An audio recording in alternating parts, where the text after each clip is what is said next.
Banorët të radhimës, Tragjansit, Orikumit dhe Dukatit në Vlorë kanë protestuar kundër ndërtimit të një rezervuari peshku dhe një kompleksi pishinash në Karaburun. Sipas banorëve, askush nuk është konsultuar me ta si pronar të lishëm të këtyre tokave.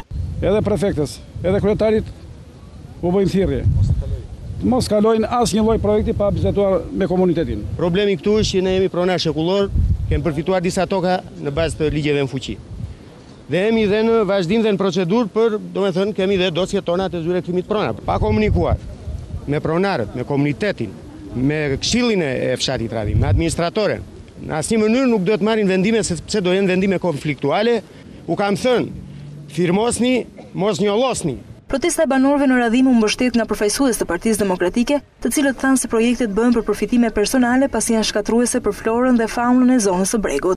Akuakultur masive me 430.000 metra katror në det, që bëhet mu në Karaburun dhe kjo nuk ka paska nevojë për vlerësim ndikimit në mjedis të thelluar.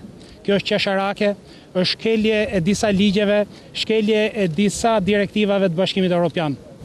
Kanë marrë dhe kanë ndryrë në një projekt me lekët e taksapaguzëve vlonjat nëpërmjet Bashkisë Vlorës për të ndërtuar 3 mola brenda pronave private të qytetarëve. Banorët kanë paralajmëruar se nëse projektet nuk ndalen, do të përshkallëzojnë protestat.